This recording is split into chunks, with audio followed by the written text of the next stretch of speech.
Namo tassa bhagavato arahato samma sambuddhassa. Namo tassa bhagavato arahato samma sambuddhassa. Ida dhāvati assutava pututtano ariyanam adassavi ariya dhammi akovido ariya dhammi avinito. Sappurisanam adassavi sappurisanam sappurisa dhammi avinito sappurisa dhammi akovido sankhare attano samanupassati sankharavantam va attanam attaniva sankhare suva attanam aham sankharam mama sankharanam pariyuttita hoti. My friends, for the last 4 days, continuously we were doing this course delivered by the Omniscient One, known as this Nakulapitu Sutta, and they are Ariputra specifically give the interpretation for the short discourse of the Buddha in detail with respect to these 5 aggregates, whereby how we can deal with, how we can work with these 5 aggregates, even the bodily we feel inflicted or unhealthy, how to keep our stream of consciousness or the mind healthy. So they are generally in good literature, you find each and every entity or a human being can be divided into these 5 aggregates. Materiality considered here as only one unit, that is to say the body, and the mentality, the non-materialistic part, divided into 4 aspects. That is how it becomes 5 aggregates. For the sake of theoretical understanding, there are some other places where the Buddha can divide the materiality itself into 4, and whole mentality considered as the mind, and they are also, it appears like another form of 5 aggregates. That is according to each and everyone's understanding. Those who have lack of understanding toward the materiality, the Buddha, when delivering a talk or when delivering a discourse, he divides this materiality into 4, namely the earth element, the air element, the water element, and the fire element, and all the rest, non-material, is known as mind. But in this discourse, and most of the time, all these materiality considered as one unit, that is called kaya or matter, and this the mind, the non-material part, cut into 4: feelings as one aggregate, perception as one aggregate, and volitional formation or mental formations as one aggregate, and the last, the consciousness as aggregate. So with respect to each, specifically in this particular discourse, explain how one can, even though inflicted with diseases, how to keep the stream of consciousness free of ailment, free of afflictions. So during the 4 discourses, 4 talks, for the last 4 days, we went through this materiality as one aggregate, feelings and perception. Today we have taken the next one, that is the volitional formations, or volition, or sometimes called mental formations. So this is this mental formation is the translation, and in Pali it is called sankhara. And anyone going to study this explanation in terms of faith met up with difficulty in translating this term, sankhara, from the Western thoughts, because it is not much common in the Western in one aspect. The other one is the sankhara, the term meaning, is changing even within the Buddhist literature under different circumstances. There is no particular term that you can render into English to give the total meaning. So we have to depend on circumstantially, depend on the meaning as and when we apply according to the circumstances. So I generally accepted what Venerable Bhikkhu Bodhi translated. He generally put it as the volitional formations. And I close one of my teachers, Venerable Katapurti Jnanananda, he take as mental formations. And as I mentioned earlier, it needs so much of renderings or shades of, according to the shades of meaning. So whatever may be, the sankhara itself is appearing in the Buddhist literature is number of places, mainly in the dependent origination, avijja paccaya sankhara, sankhara paccaya vijnana, that is to say, as far as ignorance is there, these mental formations are going to happen, or proximate cause for the mental formation is the ignorance. Being ignorance cause, mental formation is the effect, and mental formation as far as it is there, is going to give the consciousness as an effect. So likewise, there are also the relationship between the ignorance as the cause and the sankhara, or the mental formation as the effect.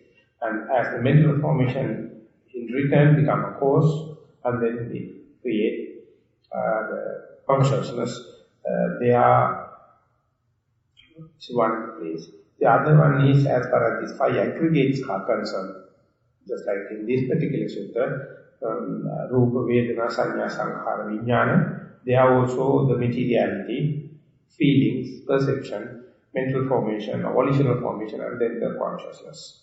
And in meditation, it's a very practical point. You find it in Anapanasati Sutta, and yet in some other references also, the sankharas are actually put into three types: kaya sankhara, vachi sankhara, and mano sankhara. That is verbal forms, mental forms, and physical forms. So when someone is undergoing the full transformation or this is called transformation of consciousness, full transformation, he will undergo these changes with respect to the bodily sankhara, verbal sankhara, and mental sankhara. And that we can easily make use along this, according to the series of talk I have delivered so far. And that is also yet another kind of, another way of presenting the same term, sankhara. So, as far as this particular type, as a sankhara, you can apply into the verbal, physical, and mental form. And they are in the Chula Vedala Sutta that I referred one day as how to analyze in detail about the feelings. There was a dialogue in between Upasaka Visakha and the Bhikkhuni Dhammajiva. The same dialogue or same discourse. Also, the Upasaka Visakha, ex-husband, is asking the sister Dhammadina, what is the physical form of sankhara, physical form of volition? She says, the breath is the physical form of sankhara, or the minimum, bare minimum that should have to have a living body. That is, in-breath and out. And then the Upasaka Visakha is asking, what is the Vachi Sankhara or verbal kind of Sankhara? Then Sister Dhammajiva is telling the applying thoughts and discursive thoughts. In Pali it is called Vitakka Vichara. These are the bare minimum for one to speak, one to talk. Before the manifestation of the talk is going to happen, it is applying thought to the particular subject and discussing or discursing thoughts have to happen, then only that subject you can verbalize, articulate, and therefore verbal sankhara is known as vitakka vichara. And then the Upasaka Vitakka Visakha is asking what are the mental sankhara, mental formations. Then Sister Dhammajiva is telling, feeling and perception are the two things made up they are minimum representation of the sankhara and the mental. So far we, in this meditation retreat, discussed about the in-breath and out-breath. And last 2 days we discussed about the feelings and perception. So therefore, using these as raw material, today we will try to understand how far we can comprehend the meaning of sankhara and how much we have to train ourselves, how much we have to have knowledge on this breathing exercise or breathing, or not the exercise, mindfulness of the breathing, and our disposition, our attitudes towards the feelings and the perception. So if I have to start basically at the mindfulness of the breath is concerned, breath as a starting point, whenever someone is practicing meditation in a regular way, or in rather successful way, one can understand the different facets of the breath. Sometimes one can see the beginning, the middle and the end. That is the form we can say the past form, the present form and the future form. The beginner soon going to apply the mindfulness on the breath. He or she will start with the present form, the gross form, or the middle of the breath. Because by the time the breath come to the middle, it appears gross. But its beginning is very subtle and the end is very subtle. So the Buddha advises us to keep on practice so as to not only to notice and be mindful and be vigilant on the cross middle, if possible. That is to say, it's possible to keep the breath face-to-face with. As and when the in-breath happens, as and when the out-breath happens, to see its beginning. It is a kind of a past form. Because if you are negligent, if you are not mindful, we will see only the middle.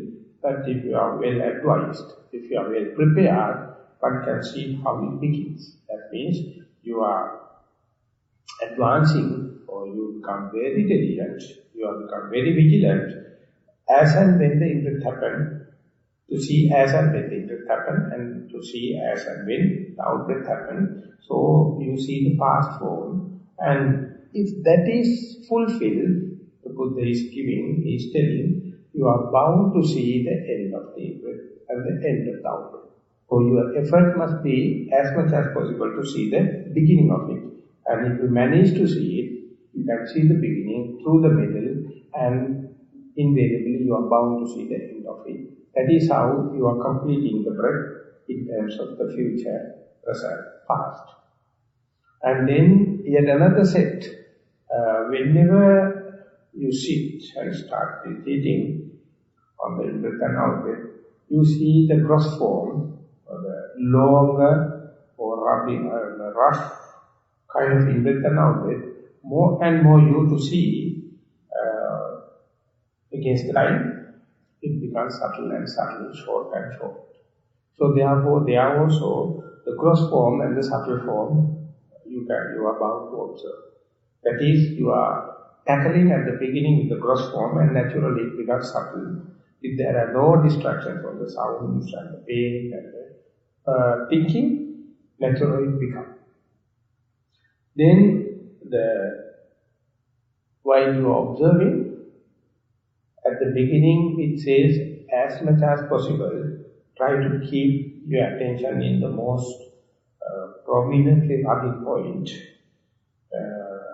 For an example, whether it is rubbing at the end of your nostril or top of your upper lip, or if it is a rising and falling of the abdomen, the particular place at the abdomen where it is taking place, the place is to be, place must be another aspect for you to keep the mindfulness steadfast. So when you are observing very carefully, although with closed eyes, you can see this touching point also shift or dislodge in a different way. Sometimes it becomes far away. Still you can see the pattern, specifically when the breath becomes subtle and the mindfulness becomes fairly established. It shifting like few meters away, but still you can see. Sometimes it feels like inwardly, into your brain, like. So likewise that internal external shifting can happen. And close and far away shifting can happen. And most of the time, you are bound to see, or you will see only the desirable form of the breath. But hardly you manage to see undesirable form of the breath. That will take long in it, but anyway it is important for your advancement. For example, whenever you are in the breath, longer you be, slowly it becomes boring. Slowly it becomes monotonous. Slowly it becomes stale, not interested. At that time, is the music going to happen? If it is a very desirable one, easily you will shift it to the music. And the breath is there, of course, but it will be the undesirable, naturally the attention will shift it to the music.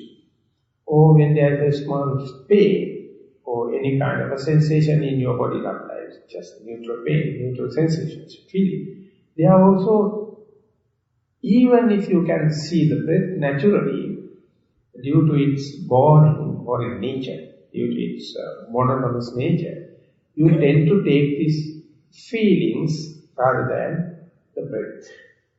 Sometimes as the thoughts occur, or future planning, or regret regarding your past events, when such a thing happens also, easily what you can do is, what can happen is, due to the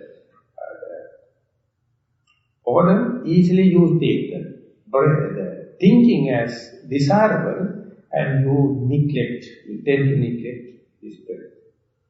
So these things are happening or doings is not the matter, but I am telling is, more and more you are to advance in the meditation, this desirable form and the undesirable form are very important, but unless otherwise you are prepared to see, you are well instructed, whenever the undesirable form happens, you get up and go. Or you feel the meditation is, the in-breath and out-breath is not my object of meditation, I better change it because I can't keep it with in-breath and out-breath. Often the mind goes to the thinking, or hearing, or pain, and likewise that the shifting you fail to notice, and ultimately go for the disadvantage of your meditation and the disadvantage of your in-breath and out-breath. So this is only a very advanced yogi can understand as and when you become be with the breath more and more, the monotony and the boredom, disinterest and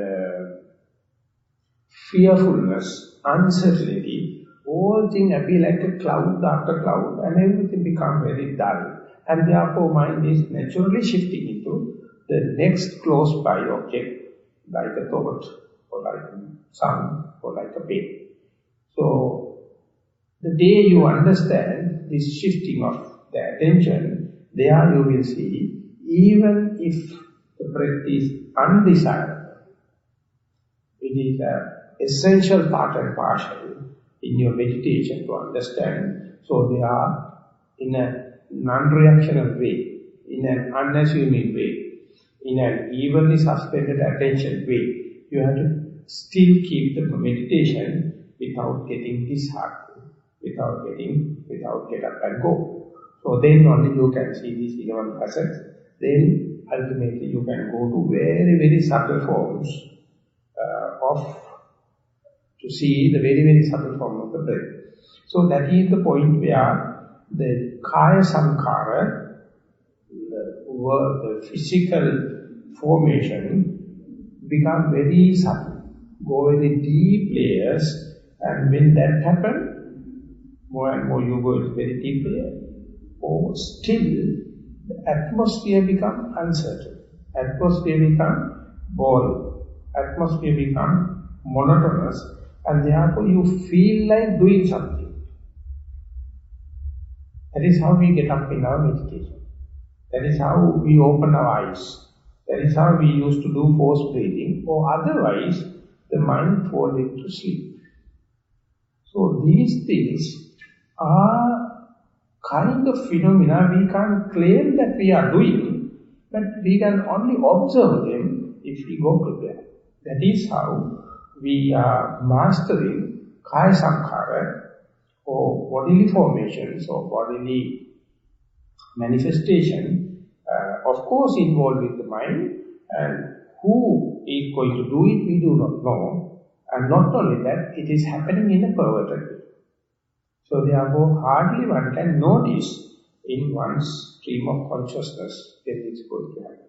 So therefore, under such circumstances, if you wish to thread past this hurdle and to go beyond this such point, one has to have a fair amount of theoretical understanding, a fair amount of deductive knowledge or rationalization of this one, whether this kind of a training going to give a deepening of mindfulness or higher grade of meditative experience, or going to give a deep understanding as to things as they are. That kind of thing one has to have in their deductive nature. And on top of that, you have to on-the-spot experience it. When that is happening, it is a good signpost in your meditative trip. But once it happens, that is not enough. It has to happen in each and every successful sitting. So therefore, whatever the gain, whatever the skillfulness you gain in the previous successful sitting, when you are coming to the next sitting, you must start like a beginner. You must never try to assume it. You must never try to start from that point.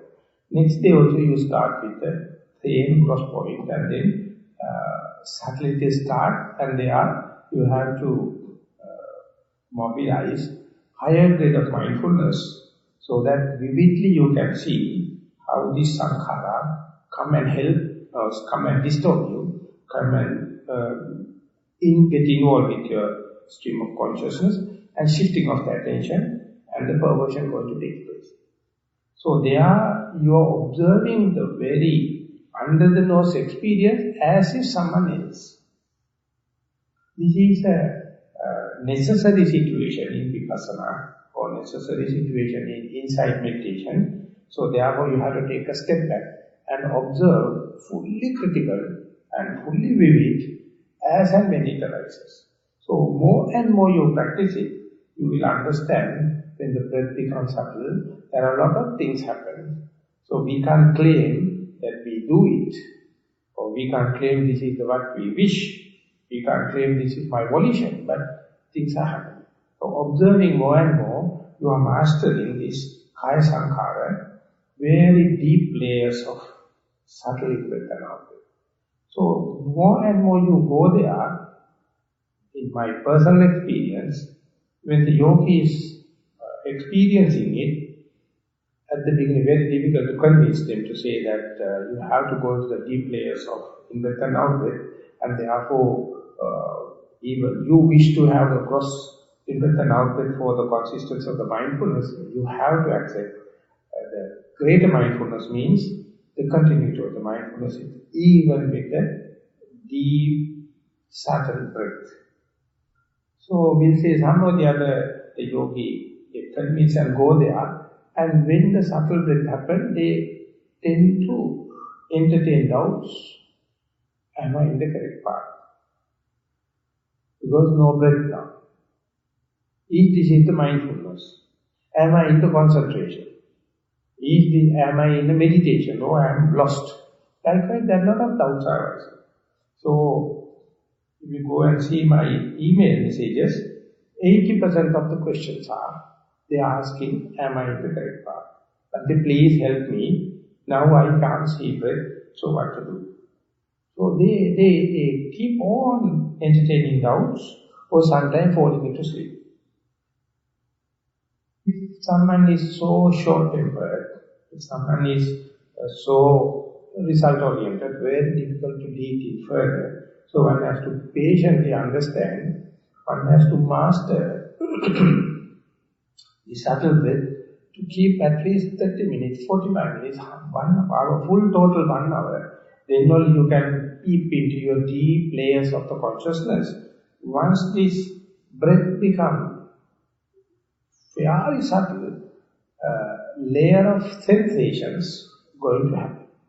So, day before yesterday, studied that once this layer of, once this veil of, once this distraction of bodily formations removed, you are now totally open to go into these feelings, and there you can understand these feelings become very important or attractive or cursive as far as we are going to give its label, whether it is pleasant or unpleasant, or whether it is no pain, no pleasure. So the labeling of the pain, labeling of the feeling, we think it is a solid and it is a cut and dry method. But when you go to the deep layers, you can understand the very feeling, very same feeling, at the time we label it as a pleasurable, at the time we label it as a painful. There is no particular naming tag. That also changes. So therefore, more and more you deal with the pain in an impersonal way, in a choiceless way, even with the evenly suspended attention, you can understand if you are not observant, if you are not deeply mindful, with the hedonic kind of understanding, that pleasure-seeking game we are doing in the outside world is completely irrational one, because the pain and pleasure itself is not concrete. Whenever the painful feeling happens, even though we try to push it off, even though we try to alleviate it, the end of the pain is a pleasure. And whatever the pleasurable feeling we are going to have as a success of our life, each and every pleasurable feeling go away, leaving the pain. Therefore, more you go to the pain and pleasure, you are desperately end up with disappointment. So therefore, when you go deep into the pain and pleasure, or pleasure-seeking game, each and every appointment is end up with a disappointment. One day you have to spiritually come to a conclusion What about having an appointment with the disappointment? It is what it called, the day you understand no pain, no pleasure situation, it appears like a disappointment, it appears like a life is very pain, it appears like a life is less dramatic. But even then, there are no ups and downs, so therefore, mind is associated in the comfort zone, and the day you understand and appreciate it, that becomes your middle path, that becomes your least frictional path for advancement of the meditation, and the mindfulness, advancement of the diligence and the vigilance. So you can't bring someone to this layer, this area, unless otherwise one master their breath and come to the subtle area and make it their second nature. To feel there as if at home. Familiarize it so that again and again you can go there, and over being there, one has to let the feelings to play head. And while playing, you have to observe as if someone else, there only you can see how the pain is going to end up with the pleasure, how the pleasure is going to end up with the pain, and in between there's a huge area, whether you noticed or not, huge area of no pain, no pleasure situation, and that is what the Buddha says, the middle path. And until otherwise you recognize it, you will ever run this paralyzed life in maximizing pleasure. And it will never be a balanced life unless otherwise you understand no pain, no pain. And that will become a great endowment or great achievement, because within a day, most of the time you are in no pain, no pleasure. But if you do not understand it, you will feel bored. Therefore you will listen to radio, you will look into the newspapers, you will go for teledrama, you will go for films, you will plan picnics, you will plan this and that, whatever may be, to mixed up with that no pain, no pleasure, with all the kind of manipulation. So this is the way we do sankhara, we do mental formations, we do manifestations, so that ultimately we mixed up with all the valuable no pain, no pleasure situation with our short-sighted hobbies. So ultimately you will be a second person cursing or causing trouble to us, ourselves, other than our own abilities, our own richness, our own capabilities, we always violate or disturb or make turbulence of this unturbulent flow endowed with the human mind. So therefore sankhara at no sankhara level, chitta sankhara level, you have to go into the deep layers of this breath, very subtle breath, and then let the feelings to come. And passing that only, you can go and understand this labeling system, the perception. When the in-breath and out-breath have different forms, when the feelings have different forms, we have a coding and decoding system, just like in a computer. Each and every sensuous or the perceptions, impingements, visual objects, sounds, smells, tastes, tactile sensations and mental object, everything decode and put a label and put into the memory. Unless otherwise they are going to give a peak experiences, we just discard them. We never put labels. We take only the very peak experiences and they only go into our memory that make our personality, that make our liking and disliking. So therefore, if you consult our mind in order to check whether this signal is good or bad, you are checking only with the experience. We have no memory regarding the beginning. Because these things are invalid for us. These things are unimportant for us. Therefore, perception is always pulling you into the extreme. Because when and where a new sense impingement happens, you can't understand unless otherwise you decode it. So therefore it has to go through this perception as an aggregate. For example, if you recording machine, it's just like our ear, it keeps on recording. And it has no any sense whether it's a Dhamma talk or whether it is a bird sound or whether it is any other kind of thing, it has no sense. That same thing happened in our ear. Whenever the sound comes and strikes, we give values. We give it's a good Dhamma talk. We have research very clarity in the talk, or this is distracted by this and that, or this is human, this is non-human. Like all the time the cognition and the recognition happen. This recognition happen only through our whole set of labels, all set of cognitions. So therefore, unless there's a kind of recognition, there's no meaning. Just like for this recording machine. Or if you are using a camera, or video camera, it can catch all the formations, but it has no sensors, it has no measurement, it has no value system, because it has no own labeling. That is the difference between the machine and the human. So the Buddha gives a very, very dramatic way. He says, if you can just look the phenomena, just like a camera, without an opinion, that is what called you are being arahant. You are fully developed. The Buddha put it in this way.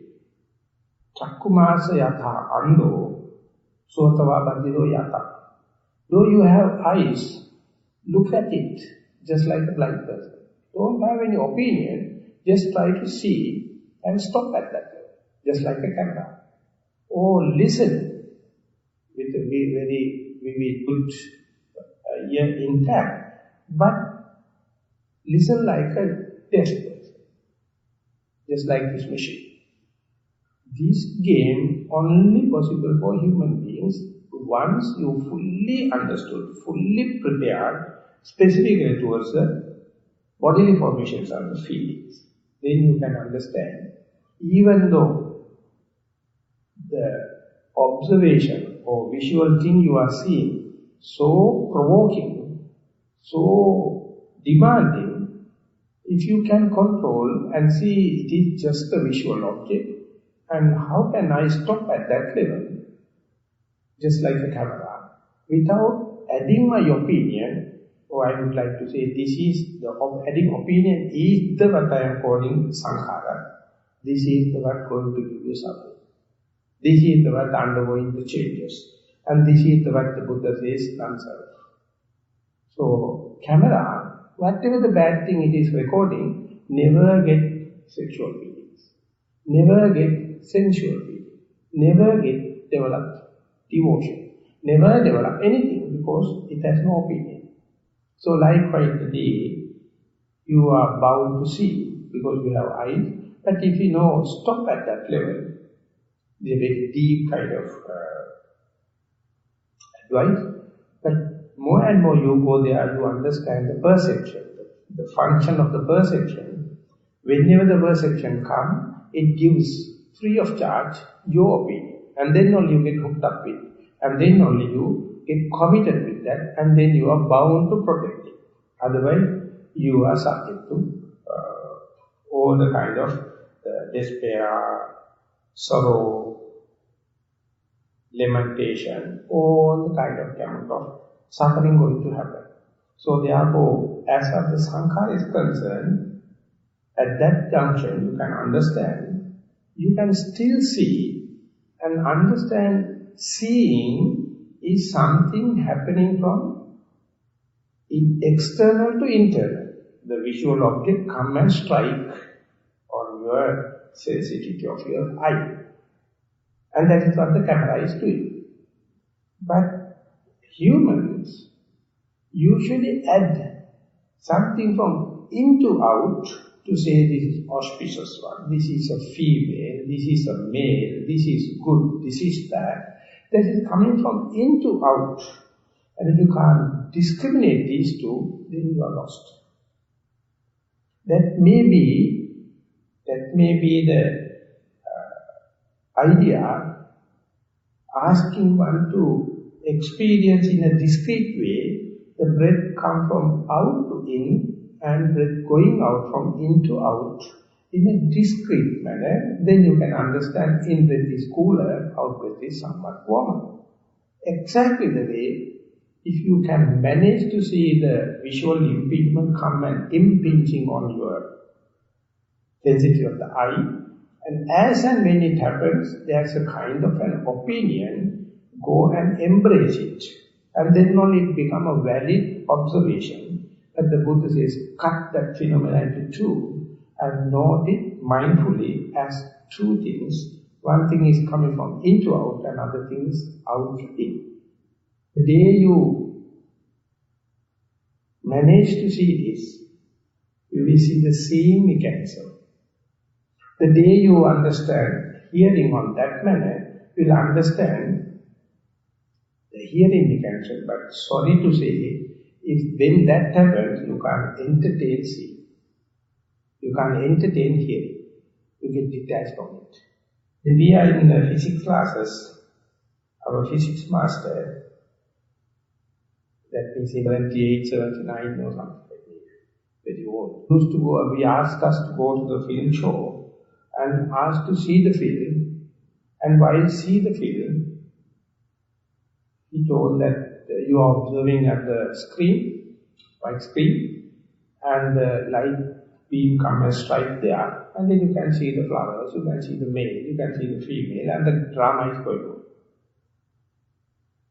But instead, if you observe the beam and go backward, you can see cone lighting, and starting from the film, the screen, to up to the projector, there's a beam happens, so you can look up and go backward to the beam, and there in the cigarette smokes and everything, you can see before striking on the white screen, the same thing happened, same thing you can see in the beam, but you can't make it out whether male or female or whatever it may be, but you know, that is the very thing come and strike on the screen, and then you can see two-dimensional, the male, female, flowers, trees and everything. But instead, if you are looking at the beam, same thing is there, but it has not manifested it as the particular figure, and as a physics lesson, he asked us to see. And if you manage to see, go back and see, it is a small 1 square inch like window, through that only this light being coming. And over there also you can see manifestation, but there is no meaning as such, just like in the screen. And if you, then he demonstrated the projector, the square about 1 inch like window is, that is the one pushing the beam out, and just behind that there is a cellotape,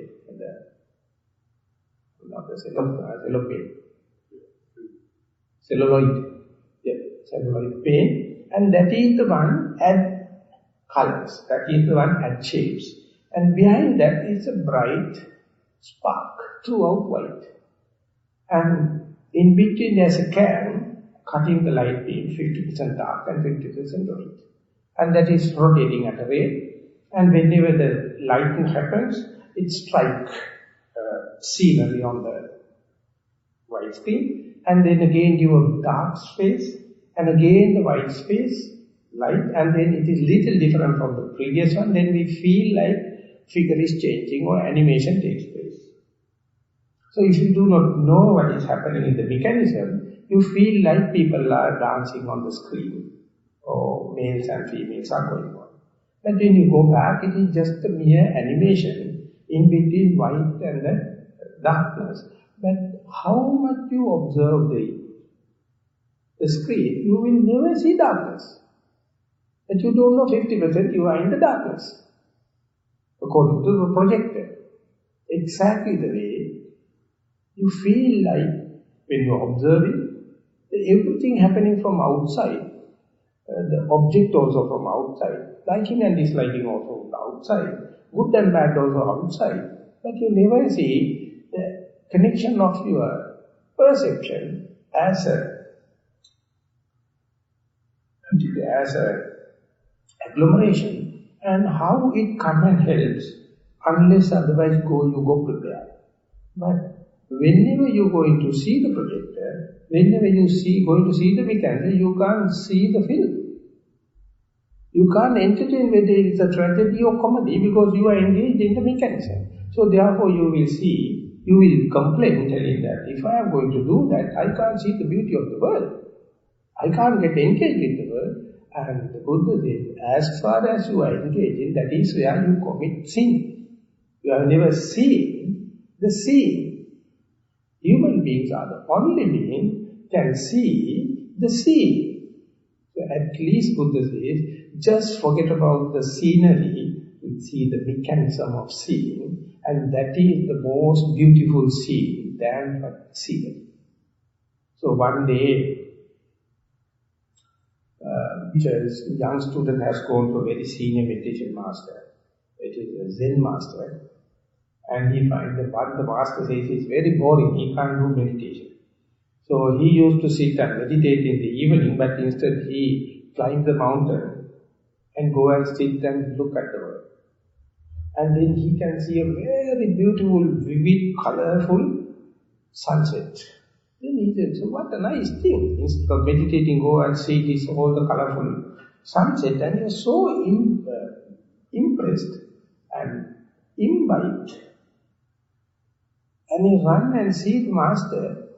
Master, today is the best day of my life because I see such a beautiful, colorful sunset. You won't be. And then master slapped on his chest, chin and says, your mind is more beautiful than that. Otherwise you can't see such a beauty. The Buddha says, more than the scenery, the scene is so beautiful, but we miss the bus because of this perception, because of our labeling. So what we see is really what we are, not the real scene. That's a tragedy. That has been now proved in the science. That is why the book called, What You See That You Are. Wherever you go, there you are. You are. Wherever you go, you bring your set of values, and that is what you see. You never see the reality as such. So therefore, if you are in a bad mood, the whole world appears very, very bad. If you are in a very beautiful, good mood, anything you can see in a beautiful manner. So you think it is in the world, but the Buddha says it is inside. So one day, the Bertrand Russell, he has gone to a dentist, an open mouth, and he has told that young girl, and she asked, which one, which tooth, where's the pain? Then she says, of course, Bertrand Russell, of course the pain is the mind, but you better remove the tooth. It is the birth. Everything is in the mind. That somehow the other we have to adjust with the painful tooth, otherwise we can't pacify our mind. So therefore, wherever you go, your very idiotness, your foolishness is the one going and coloring the mind. So when someone is going to experiment it, one has to be very radical. One has to be very, the believing of the Buddha, his omniscient knowledge, and to be a Buddha. Recognize it as and when it happens. So it's a challenge. So therefore, whenever someone to understand the Chitta Sankhara means the understanding of the feeling and perception, when it happens, definitely such a yogi will come and say, I don't know whether I am in a dream or in a reality. Moment you come up to the deep layers of the breath, the whole meditation becomes mind-made. That is why the Dhammapada, very famous book in Buddhism, this Mano Pubbangama Dhamma, Mano Settha, Mano. All the Dhamma in the world is run by or geared by the mind. Mano Settha, the mind is the most primordial thing, important thing, and Manomaya, it's just mind.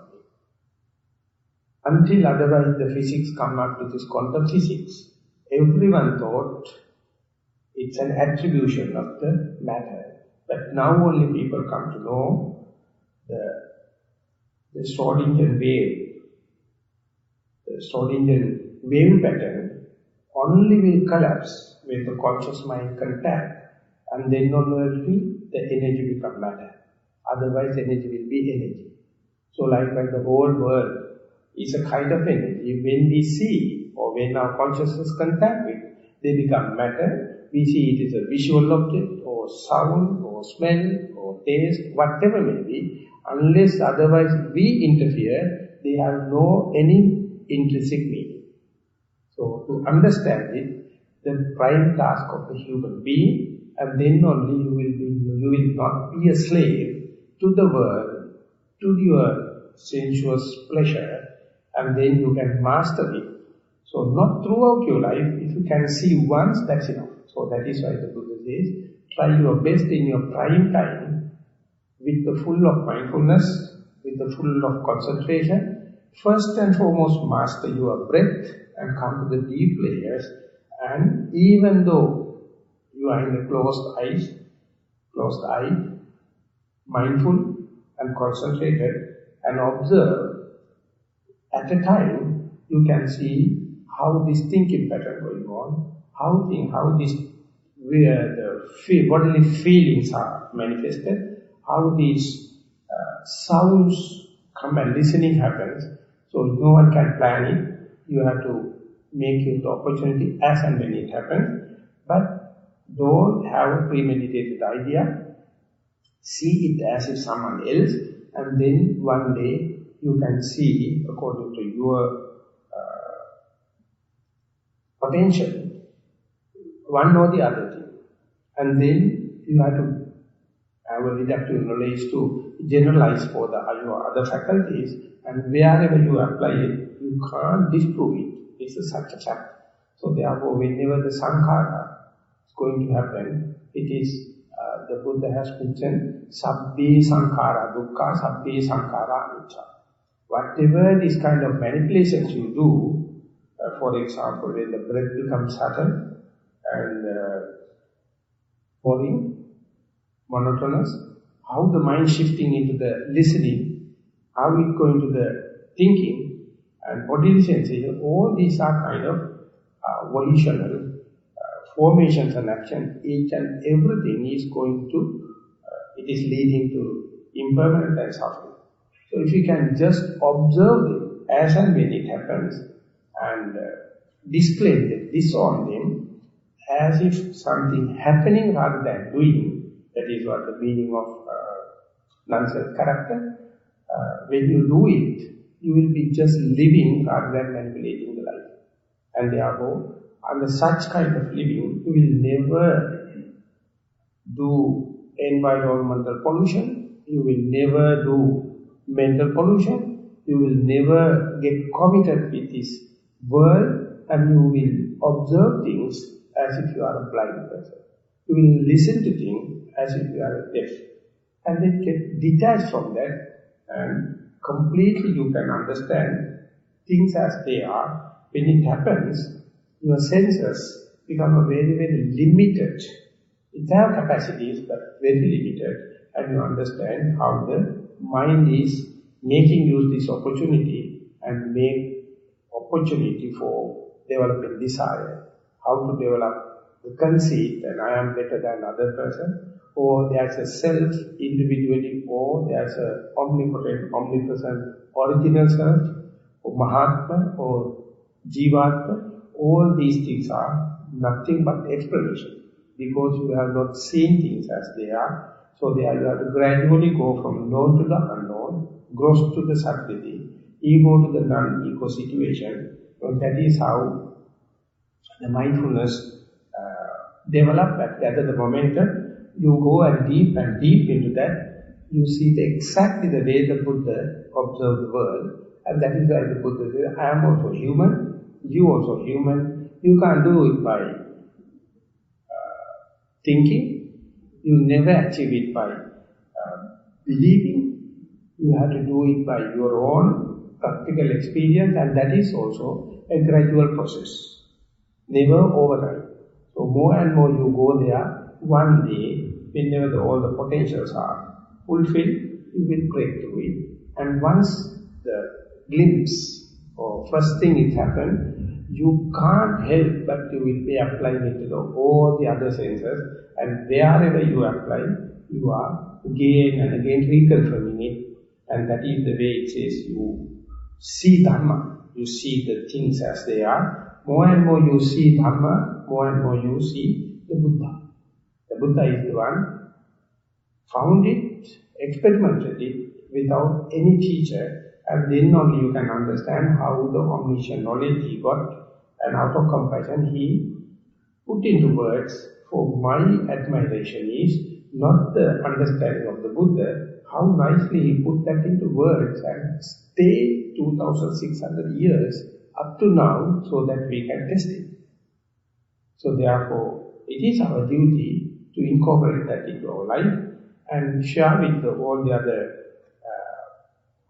people, those who wish to see things as they are, and that is the way we can give the maximum of the wisdom and the maximum of the compassion. And in that business, main thing is understanding one's own, and then only sharing with the others happen. So therefore, those who are taking this retreat like that is really doing an adventurous thing. And more you practice, you are bound to see in a day the whole mechanism.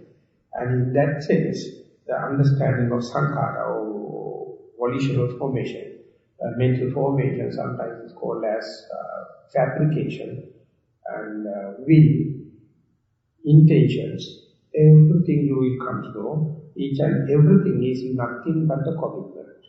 Each commitment leads to changing nature or transient nature and to the suffering, and the day you understand it is non-self, then you can understand how much so far you have been appreciating these commitments and underwent all these kind of suffering. Instead, as a human being, you can let the thing happen and observe so that you can see things as they are, and that is the one way of explaining the teaching of the Buddha, Buddhist mental formation. So that's all what I thought carry with you all. Thank you very much for this. Also from 6 to 7:30, I can allocate time for interviews if anyone wish to have. Yes, carry on. So if you cut that... This is, of course, in this teaching or in this training, you are not going to cut it. You are just observing the phenomena as it happens, so that itself is enough. Do anything. You understand how much the perception come and do. When the is there any way to the seeing and from recognition from the memory? No, you don't value. And there are no value. Value. Yes, value for whatever recognition. At the beginning, you have to let the phenomena take place as such. The impingement, perception going and endowing it. That it is good, it is bad, and all the bad. But then the good or bad happens because... memory has come and decorated. Yes. And the adornment or yes. Adjustments, positional. And memory. So therefore you see, now you see a beautiful woman, and then you feel attraction. Okay, that's all. It is something happened. It's happening. Don't try to say it is not attractive or it is the memory, nothing like that. You understand it. And you see, and one day you can see, if that woman is seen by another woman, she would have developed envious rather than attraction. And that is, it is valid. It's the valid. Yeah. It's the valid. So only you can understand, for I am a male, so I see a female, I get a kind of a values. And I am bound to see again and again. So one day my wife see, and she starts regarding that woman. Then I ask, why that? I said, isn't it beautiful? And she would say, no, she is the envious one is going to pull your attention and all the kind of thing. I mean, exactly the same figure. I have a different value system, my wife has a different value system, so I have to think about this. Exactly the same figure have two images. I mean, I am talking about the common sense. The images are coming from... Okay, that is my memory and my memory. Two different things. So this is a deductive knowledge. You can understand exactly the same figure. Different people have different opinion. Why? Because we have different value system. We have different perceptions. So one day when you are observing, you also see that woman has become very old and kind of thing, and that is not so attractive. At the very beginning, within yourself also perception changes. When the perception changes, value system changes. Still at the common sense. Not the meditative, no, in the mindfulness. But in the mindfulness, one day you can see thin slicing of time, and then you can see the impingement comes, still not yet poured any kind of influxes, tails, and then how the tails comes, and once the tails comes only it becomes a valid thing, it is a good or bad, or extremes or something like that. And thin slicing of time only happening in the meditation, and they are just like in-breath and out-breath, two things has to come and strike each other, then only the spark happens. That is throughout in each sense. Eyes, the visual objects have the visual object come and strike on the sensitivity, and then memory has to recognize, and then see it happen. If it is a pale and dull thing, you don't talk about. If it is attractive, you are keeping in the memory. And the sounds, and everywhere, and that is exactly, Karl Marx mentioned, thesis, antithesis and synthesis. Isaac Newton mentioned, when something is moving in a straight, if someone come and hit, equal and other way of changing. The Buddha says, Arambana, Dwara, Tadupana, whenever the faculty striken with a visual object, sensation happens. Two things come together and the spark happens. So, when this happens, if you are with open eyes and observing unmindfully, you can't cut the time into thin slices. So, you now understand, I am seeing, I am hearing, I am smelling, and whatever may you isolate it. And let it happen again and again. Breath, or sensation in the body. And when you cut there, when you observe the same thing, not letting the boredom to disturb you, then only you can cut. One day, and as a coincidence, you can see the thin slicing of time, and they are, with this visual object or sound, exactly the same mechanism. There is no special method for the eye or the ear, nothing but. So whatever may be according to your potential, you see through, you break through, and then you feel, that is generally applicable for all the senses. So therefore, at the beginning, don't get an idea that you are going to cut off defilement, you are going to cut off your sensation, or you are going to cut off the coloration. Let the coloration happen in normal way. I am telling that don't try to be a policeman, instead be a CIA person. You have with this common, not the uniform, you have the normal clothes, and you go and see the person is lifting something. You are not going to grab hold of it. Next day also you go and check it. Number of days time you know he is the culprit. Then only you go and tell the police, and I don't tell you, you come, I'll show you the place, I'll show you the man, and then you can catch it. You become just a witness. So mindfulness never wear uniforms. It's always civil. It is the civil attire is only an observer. More and more you to observe. No way to cover it. Definitely you will break through it. Because your focus is now, the mindfulness, the concentration, everything comes to the same point, and it is like an electron microscope. Every atom you can see in a three-dimensional way how they come and interact and interplay with. And then you can see, and it is a huge amount of concentration has to happen. You can't do it by imagining, you can't do it by listening. It has to happen, and The way you understand is not the way he is going to understand. Same thing, that you highlight one point and see through, the other person also doing the same, but it's from the, you may be through the visual object, he may be the sounds, another person may be the sensation, but the mechanism is the same. Karma.